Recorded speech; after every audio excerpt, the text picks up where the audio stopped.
very nice to meet you. My name is Matthew Bacher. I'm the co-founder of MealMe. Want to hear about you and what you guys do. So yeah, hi Matt. Thanks for having me. My name is Albert Smith. I am the co-founder of Just AJ's Foods. We make vegan, plant-based foods. Primarily, we make sausages right now. We also make some chilies and some other sides. Question for you, Albert. What has been the biggest challenge for you guys in these past couple of months? Yeah, the biggest challenge for us, mainly because we're brand new, we've only been around for 2 years or so, and our biggest challenge is always getting more people to try our food, to introduce them to a new product. During these times, we can't sample, we can't, it's more difficult to talk to people. It's just engaging with people. It's very difficult with a face mask and not being able to let them try the food.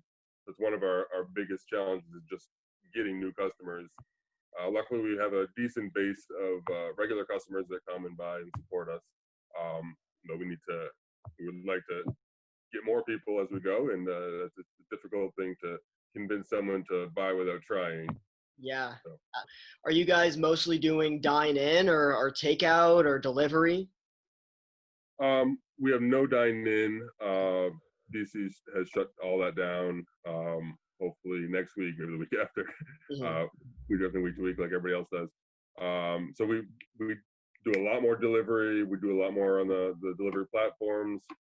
We have our own sort of in-house delivery for bulk packaged goods and meal kits. That we deliver within the DC Beltway. So all of that is brand new for us because of COVID. We just had to kind of adapt to that. We do farmers markets on the weekends where we try to reach out to some local, customers, which has been successful but slow and painful. Sure.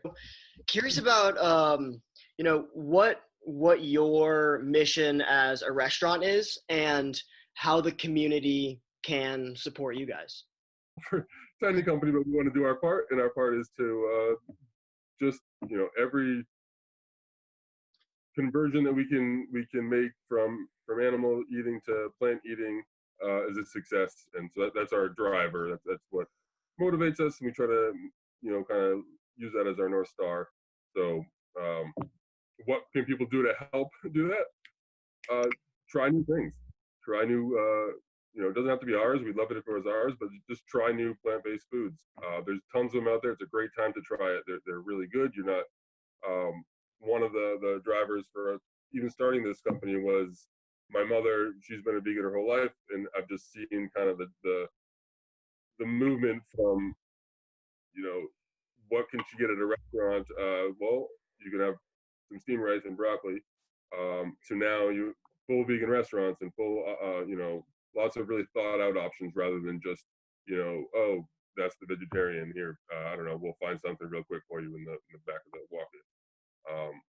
So we want to, if people just embrace this, kind of try new items on menus, once or twice, and they can figure out that it actually tastes pretty good too.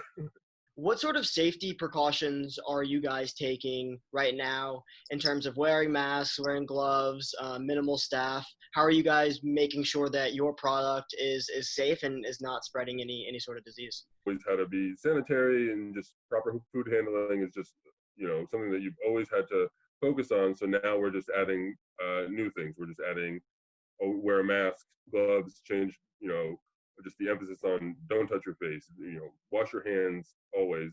So what I tell our people is just pretend that you have raw chicken on your hands at all times, right? So like if you have raw chicken on your hands, you're not putting your hand in your mouth, you're not touching your eyes, right? Like at least I'm not. Like I hope you're not either.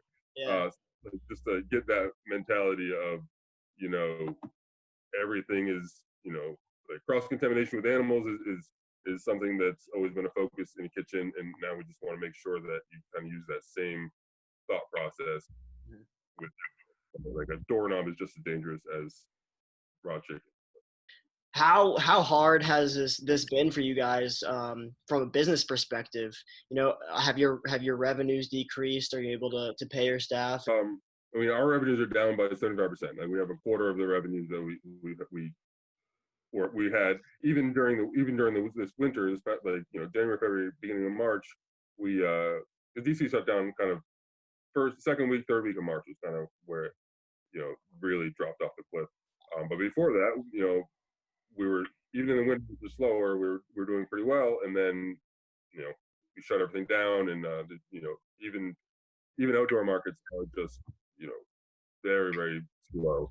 Um, so yeah, that's pretty hard hit. We've had to all of our we have a very small full time kind of staff, and then we had a bunch of daily or part time people like the gig work. All of the gig work, we've had to. Luckily, they all have regular full paying jobs, and most of them are government jobs, and so they're fine. And but we just had to cut where we could cut. So we just kept our core workers. This was their sole job. And anybody else, it was their secondary job. Hopefully next month, come on back. Yeah. Uh, that's the plan. And so we had a decent core of core customers, and it was really amazing. Beginning of March, April, even still now, just there people that force themselves to come out just to support. We've had people that one of the markets that we go to, plenty of people that just went and bought something from everyone there, just to support. So that's a great, they didn't even try, didn't really know some of the products or anything at all. They just bought them to support, which is very nice. So that it's a way to support your local businesses, and we we really appreciate it, and it really helps get us through.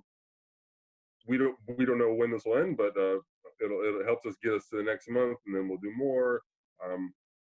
Just find ways to support the companies that you like, the food that you like, and just keep it in your mind that it's not just about what you need right now, but maybe supporting these local companies, these small companies, ensures that they'll be there later. Albert, thank you so much for taking the time to speak with me.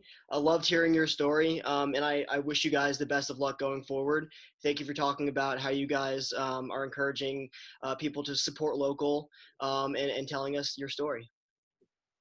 Thanks a lot, Matt. Appreciate you having us on, and you can spread the word and let everybody know what it's like on the ground. Appreciate it, Yeah. Matt.